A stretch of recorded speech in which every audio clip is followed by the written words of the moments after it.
Fakta Perintah Hannibal IDF. Shalom, saya Monique Rakers dari Fakta Israel. Saudara, hari ini saya ingin membahas tentang perintah Hannibal. Saya membaca di situs tempo.co, ditulis ex-Menhan Yoav Galan akui perintahkan bunuh warga Israel saat serangan 7 Oktober. 8 Februari 2025. Dikatakan di sini, ex-Menhan Israel Yoav Galan mengakui memerintahkan arahan Hannibal atau perintah membunuh warga Israel yang akan diculik bersama anggota Hamas. Nah, yang ingin saya jelaskan kepada Bapak Ibu semua, ketika 7 Oktober 2023 terjadi, teroris yang diperkirakan berjumlah 3.000 orang merangsek masuk ke dalam Israel, membunuh warga sipil Israel di kibuts-kibuts, ada sekitar 25 kibuts yang menjadi korban, dan menyerang festival musik Nova, dan sekitar 300 lebih orang Israel tewas. Bapak Ibu, itu semua adalah pembunuhan yang dilakukan oleh teroris, baik Hamas maupun Jihad Islam Palestina, maupun mungkin ada warga sipil yang ikut-ikutan dalam serangan teror tersebut. Jadi, bukan berarti jika ada perintah Hannibal, maka orang-orang yang tewas itu adalah korban dari militer Israel sendiri. Ini adalah misinformasi yang sengaja dibagikan oleh para pendukung Hamas untuk merusak citra IDF, Pasukan Pertahanan Israel. Sesuai dengan namanya, IDF adalah Pasukan Pertahanan Israel. Mereka pasti akan mempertahankan wilayah Israel dan melindungi warga negara Israel. Memang betul ada yang namanya perintah Hannibal. Apa itu perintah Hannibal? Yang mengharuskan ketika tentara IDF berhadapan dengan teroris dan teroris tersebut ingin menawan orang Israel, maka mereka diberikan pilihan. Mereka bisa memutuskan untuk membunuh teroris tersebut, namun ada konsekuensi. Konsekuensinya apa? Resikonya si tawanan orang Israel itu sendiri bisa menjadi korban. Ini terjadi Bapak Ibu. Ini terjadi di kibuts Be'eri sendiri. Saudara, pada 7 Oktober 2023 lebih dari 300 teroris menyerbu kibuts Be'eri.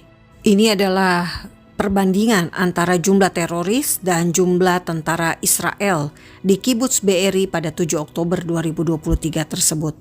Orang-orang yang berada di rumah Pesi Cohen. Di dalam rumah ada 14 orang. Mereka ditawan oleh teroris.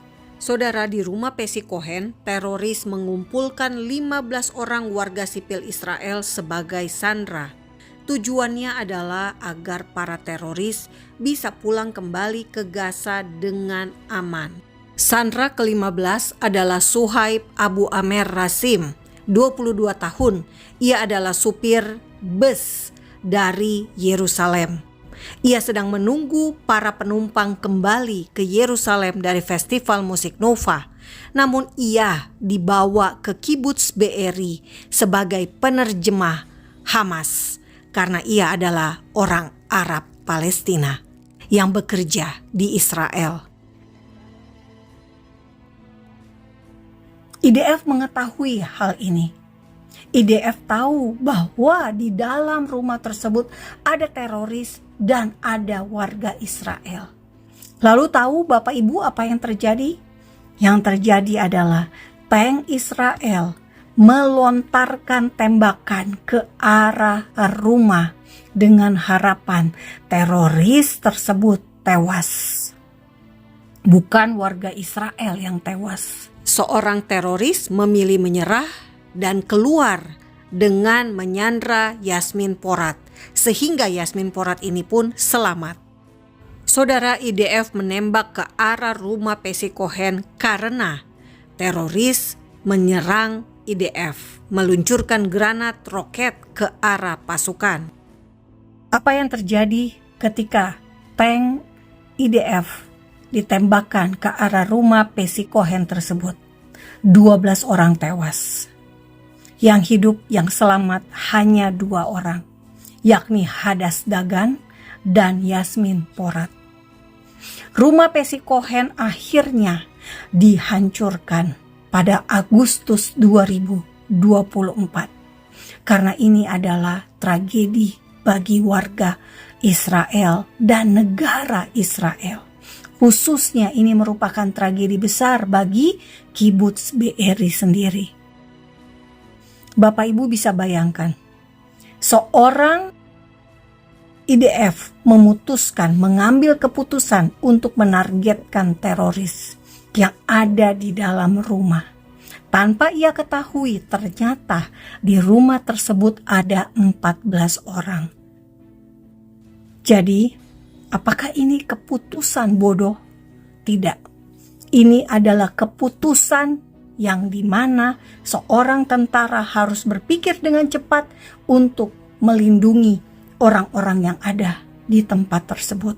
Yang ia tidak tahu adalah bahwa di rumah itu bukan hanya ada 2 orang atau 3 orang, tetapi ada 14 orang.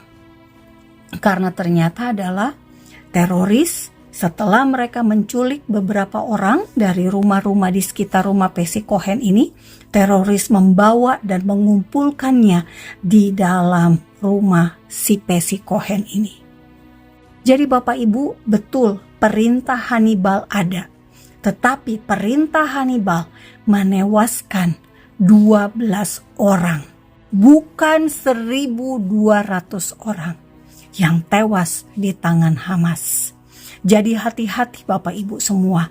Judul berita yang ditulis oleh wartawan media massa di Indonesia bisa saja untuk memberikan informasi yang menyesatkan. Dan fakta Israel hadir untuk bisa meluruskan informasi-informasi yang menyesatkan tersebut. Sekali lagi, satu kesalahan yang dilakukan oleh tentara IDF tersebut, yakni Brigjen Barak Hiram. Bapak Ibu semua, Israel melakukan banyak cara untuk menyelamatkan orang, menyelamatkan warga Israel dari tangan teroris. Sangat konyol jika Bapak Ibu percaya bahwa Israel menembaki warganya sendiri daripada menembaki teroris. Ini bukan cara Israel. Ini bukan cara Yahudi, Bapak Ibu semua. Karena itu pastikan Anda tidak serta-merta percaya berita-berita yang diinformasikan oleh media massa. Selalu ada kisah di balik setiap berita. Terima kasih. Salam damai dari Fakta Israel. I'm Yisrael Hai. Bangsa Israel hidup.